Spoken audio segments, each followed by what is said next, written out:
Olá, meus amigos! Sejam bem-vindos ao meu canal mais uma vez. Estou muito feliz de ver você aqui de novo e hoje nós vamos falar sobre um assunto muito intrigante. Você já se perguntou por que Éden, por que uma maçã do conhecimento do bem e do mal estava dentro do Éden e o porquê nós tínhamos tão fácil acesso a essa árvore e a esse fruto? Se você já se perguntou sobre isso, hoje eu quero bater um papo com você sobre uma reflexão. Lembrando que nós vamos fazer uma reflexão. Não estou dizendo que isso é bíblico, não está escrito em nenhum lugar. Isso é um bate-papo. Como se a gente estivesse numa roda de amigos e a gente começa a falar assim, cara, eu acho que. Então, me acompanha nesse vídeo que eu acho que você vai achar muito legal.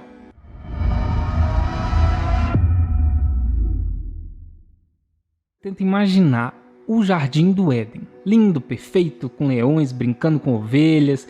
Porém, no meio desse jardim existe uma árvore que não só estava lá por coincidência, porque todas as coisas também foram colocadas lá.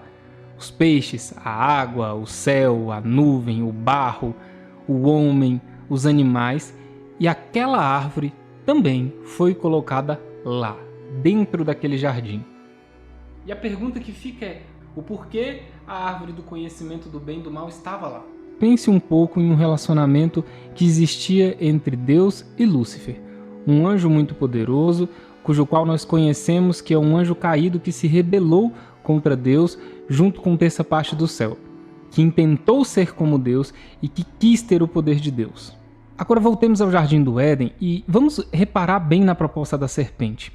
Em Gênesis 3:4 diz assim: Então a serpente disse à mulher: É certo que não morrereis, porque Deus sabe que no dia em que dele comerdes, se vos abrirão os olhos, e como Deus, sereis conhecedores do bem e do mal. Em primeiro lugar, eu concluo que o pecado ele é algo que existe além de Lúcifer. Me parece realmente como uma decisão de fazer ou não. Até porque o homem, ele pecou quando ele desobedeceu a Deus e comeu daquele fruto. Mas e Lúcifer? Como ele pecou? Como ele se rebelou sem essa maçã e sem comer desse fruto? Eu entendo que ele já tinha o conhecimento do bem e do mal. Nós estávamos um passo atrás. Nós não tínhamos o conhecimento do bem e do mal. Eu vejo isso como uma proteção para nós. Segundo a serpente estava certa.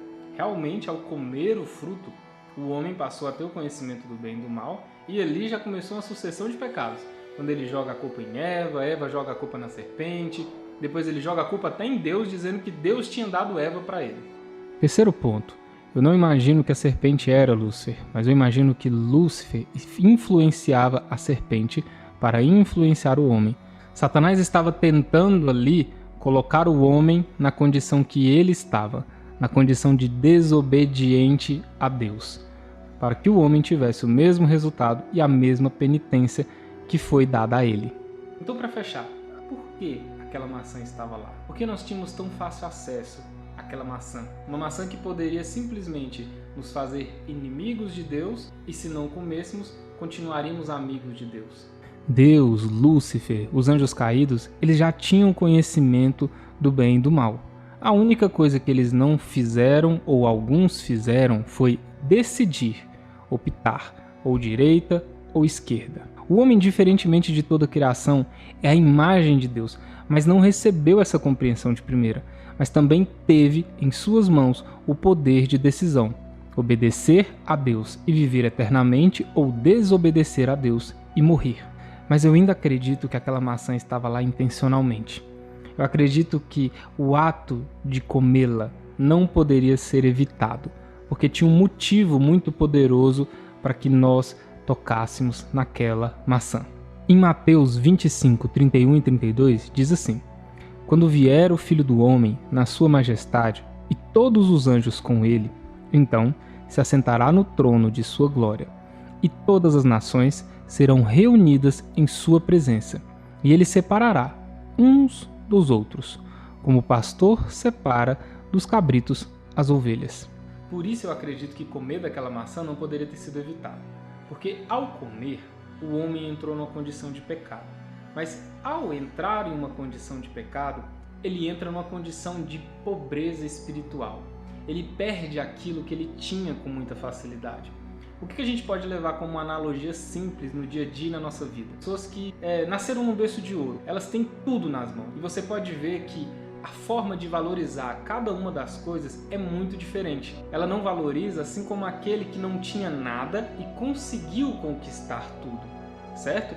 Eu imagino que Lúcifer é esse cara que nasceu num berço de ouro. Ele tinha tudo, muito dado na mão dele e simples. E ele não soube valorizar. O homem, pelo contrário, ele teve tudo e ele perdeu. E nesse perder tudo, nós passamos por uma condição de recuperar. Assim como você, muitas das vezes, eu tenho certeza que às vezes você que está assistindo esse vídeo já conquistou muitas coisas na sua vida. Veio do absoluto zero e conseguiu conquistar muitas coisas.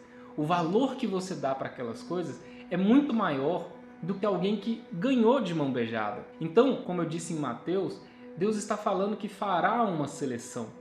E essa seleção é justamente essa vida. Pessoas que conseguem superar e conquistar e reconquistar aquilo que foi perdido lá no Éden. Isso foi construído para que houvesse uma formação de caráter nosso.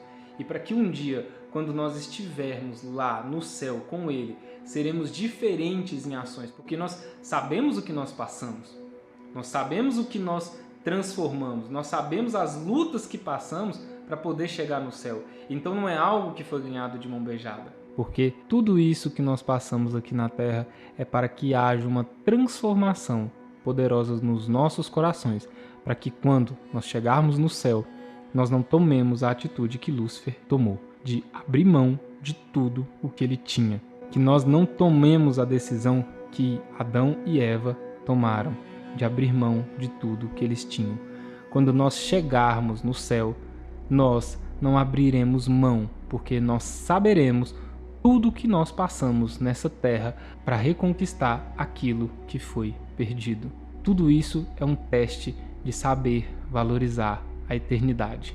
E tudo isso seria impossível se o Filho de Deus não tivesse se feito homem e se sacrificado por toda a humanidade, a fim de limpar o pecado cometido diante de Deus que nos levaria à morte. Porque é através de Jesus Cristo que podemos ter acesso à vida eterna ao lado do Pai. Eu espero que você tenha gostado desse vídeo. Aguardo você no próximo. Todos os sábados, às 10 horas da manhã, tem vídeo novo no canal do Papo Coragem. Não se esqueça de se inscrever, curtir, compartilhar e deixar o seu comentário. Ele é muito importante para fortalecer esse canal e chegar em mais pessoas. Um forte abraço. Tchau, tchau.